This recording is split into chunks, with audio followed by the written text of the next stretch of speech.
자, 어제부터 공식적인 선거운동이 시작됐습니다. 오늘 금요 칼럼에서는 오세훈과 박영선이 차가 20% 이상이 유지되고 있습니다. 그래서 왜 이렇게 갑자기 큰 야당 후보와 여당 후보의 격차가 나타났는가? 그 이전까지만 해도 서울에서는 여당이 10% 이상의 이 당 지지율을 보이면서 이번 선거에서 여당 후보가 압승을 할 거라고 예측되고 있었습니다. 그런데 LH 투기 발표 이후에 선거 양상이 급박하게 변하고 있습니다. 가장 최근 조사라 할 수 있는 매경 MBN 한길리서치 조사에는 오세훈 46.3, 박영선 25.3으로 21%의 격차가 나고 있고요. 다른 조사에서도 보면 한 15에서 2는 21% 사이 정도의 격차가 유지되고 있는 게 지속되고 있습니다. 그래서 20대, 30대에서조차도 압도적인 야당 후보 지지율이 나오고 민주당의 핵심 지지층인 40대에서도 매경 한길리서치 조사에서는 오세훈이 한 7% 앞서는 이런 내용이 나오고 있습니다. 그래서 이 부분에 대한 원인은 두 가지다라고 흔히 이야기가 되고 있습니다. 하나는 LH 투기가 한국 사회의 판도라 상자의 뚜껑을 열었다. 안에 뭐가 들었느냐? 한국 상류 고위층들의 부동산 투기에 대한 그 불법성. 자, 그래서 그 뚜껑이 열려버리니까 분노했다라는 거고, 다른 하나는 윤석열의 검찰총장 사태이다. 이렇게 볼 수 있습니다. 자, 그러면 윤석열 총장 사태는 이 문 정권에 반대하는 모든 사람들에게 일단 야권에서도 대선에 승리할 수 있다라는 희망을 준 부분이 있고요. 그런데 그렇지만은 윤석열이 정체성이 보수냐 중도냐 아니면 문과 사이는 좋지 않지만은 근본적으로 여권에서 벗어나지 못한 거냐, 이 부분에 대한 의문과 논쟁이 있을 수 있습니다. 그래서 그 부분이 결정적이기보다는 진짜 20, 30대까지 40대까지 다 돌아서는 일이 발생한 핵심적인 원인은 LH 땅 투기였다는 겁니다. 자, 우리 사회의 부의 격차는 이 부동산의 격차로 나오고, 그것은 땅과 아파트 등으로 상징되는 부동산이 돈이 있는 사람들이 그동안에 자기 돈으로 투기를 하고 없는 사람은 투기하지 못해서 있는 사람이 더 번다. 그래서 부익부 빈익빈이라고 이렇게 인식해 왔습니다. 그래서 돈이 있고 없고를 가지고 격차가 자꾸 벌어진다고만 인식을 했지, 이 부분에 담겨 있는 불법성에 대해서는 인식하지 못했습니다. 자, 많은 사람들은 알았지만 시시하고 그냥 넘어갔죠. 근데 이번에 LH 땅 투기에서 드러난 부분은 그게 꼭 돈이 있고 없고의 격차가 아니라 불법적으로 정보를 취득해서 그 정보로 투기를 한다라는 것이 드러난 거죠. 그래서 불법적으로 정보를 취득한다라는 것은 이번에 LH 같이 이 6대 신도시, 3기 신도시의 이 LH 공사 직원들이 정보를 빼서 투기했다. 가만히 보니 여당 의원들 다수도 했네.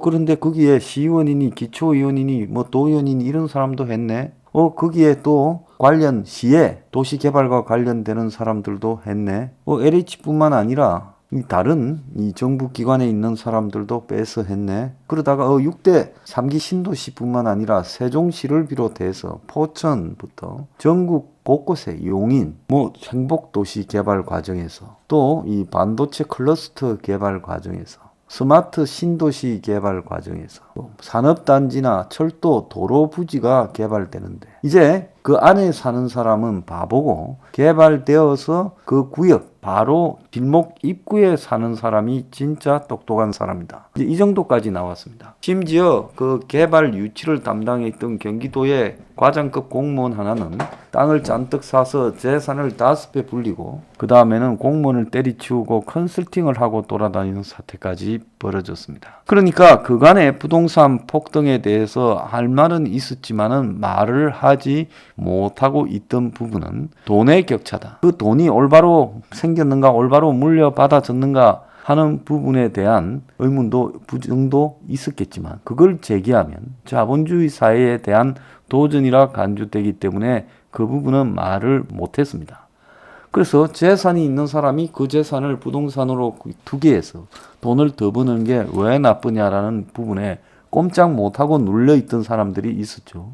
근데 가만히 보니까 재산만 가지고 재산을 불리는 게 아니라 거기에는 불법 정보와 그리고 그 불법 정보를 얻어내는 이 불법 카르텔과 그리고 지위를 이용해서 그런 정보를 얻어내는 또 다른 불법성까지 다 담겨 있었다는 겁니다. 자, 그리고 어제 고위직 재산 공개가 나왔는데 그 고위직 중에 공무원 중에 절반이 땅을 가지고 있더라. 그러니까 대한민국에는 국회의원의 재산이 서민들의 재산 평균의 한 7배 되지요. 최소 7배, 8배 됩니다. 고위직 공무원은 이 평균 서민들의 재산의 한 4배, 5배 됩니다. 자, 이런 모습들을 보면서 20대, 30대 직장조차도 변변이 없고 아르바이트로 연장시켜가는 것도 턱에 받치고 그래서 이 고위 공무원들이나 정치인이 재산이 몇 배가 많은 사람들이 거기에 만족하지 않고 정보를 가지고 불법으로 땅을 투기하고 그들에게는 또 이 서민들에게는 그렇게 어려운 이 대출도 잘 됩니다. 자, 요즘에 이 자영업자들이 그야말로 다 망해가고 젊은 사람들은 아르바이트나 취업도 불가능해지는 이런 속에서 땅에 의해서 움직이는 한국 사회의 지금 욕망, 그 불법성, 불공정 이런 부분들이 이번에 터져 나왔다는 겁니다. 제가 재작년부터 700만 원이면 아파트 공급이 가능하다. 그래서 국가적 주택 원가 판매해라. 국가가 집도 지금 공공재지 않느냐. 사람이 살아가는데 물과 그리고 공기 이런 것들이 필수제로 중요하고 지금 가스나 그리고 물이나 전기나 이런 것은 국가가 공급을 하는 측면이 있듯이 마찬가지로 집은 왜 국가가 원가로 공급하지 못하느냐. 공짜로 주라면 사회주의겠지만은 국가가 원가로 지어줄 수는 있는 거 아니냐. 자, 그렇게 하면 건축비도 거품 빼면 350이면 되고 땅값도 거품 빼면 나머지 이 땅값 이자가 350으로 가능하다. 그래서 700만 원이면 서울 시내에도 집을 아파트를 공급할 수 있다. 자, 이게 충분히 가능한데 건축비에도 거품이 또 이 땅값에도 거품이 이 거품은 불법으로 만들어진 거품이다. 건축비는 재벌 건설회사들이 담합해서 실제 자기들이 집행하는 건축비보다 엄청나게 높은 가격을 부르고 있고 심지어 이번에 이 서울시장 선거에 나온 후보들조차도 건축비가 800~900원 나간다고 인정해주고 있다는 거예요. 우리는 350이면 된다고 충분히 입증을 했다. 땅값은 말할 것도 없다는 겁니다. 자, 이래서 이것이 상류 기득권 고위층들의 부동산 투기로 이어지면서 거기에 집이 없거나 그 작은 집을 옮겨가려고 하는 서민들의 지금 이 피를 빨아먹는 행태로 벌어지고 있는 것이 우리 사회의 현실이다. 제가 엄청나게 오랫동안 떠들어 왔습니다. 그런데 눈으로 보기 전에는 그런 부분을 갖다가 대중들은 외면하는 속성이 있지요. 진짜 자신들의 행복이 눈앞에 있어도 그 행복을 위해서 몰리기보다는 정치인을 맹목적으로 추종하면서 그들을 따라다니는 속성이 대중에게 있습니다. 그래서 제가 정치인의 이 말을 믿지 말고 맹목적으로 추종하지 말고 그 사람의 실천을 믿어라. 정말로 이 시대의 올바른 정치인이라면 국가적 주택 원가 판매 부분을 말을 해야 올바른 정치인이고 그 원가도 700만 원이면 적절하다. 근데 제가 말하는 게 아니라 김원동 경실련의 부동산 개혁 본부장도 건설회사 20년 경험에 700이면 된다라고 말하고 있습니다. 이런 부분에 대해서 이 대중들이 정치를 마치 패션처럼 여기거나 정치인들의 프로파간다에 속아서 달콤한 말, 가짜 정의, 가짜 공정, 가짜 기회균 등에 속아서 마치 그런 것들이 이루어지는 사회인 양 착각을 하고 왔는데 이제서 뒤늦게 열린 판도라 상자의 이 뚜껑이 개봉된 상황을 지켜보고 전부 분노하는 거예요.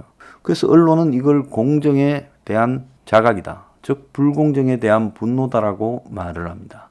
근데 그렇게 보도하는 언론들은 과연 이 부동산 땅이나 아파트에 대한 부분에서 무죄냐? 그들 스스로가 우리 사회의 투기를 자극하고 투기의 꾼에 합류하고 그러면서 우리 사회에 이렇게 뿌리 깊도록 자리 잡은 부동산 투기를 둘러싼 이 상류 기득권 카르텔의 담합에 대해서는 단 한 번도 보도하지 않고 덮은 장 본인들인 겁니다. 그래서 대중들은요, 모두 깨닫기까지 시간이 걸리는데요.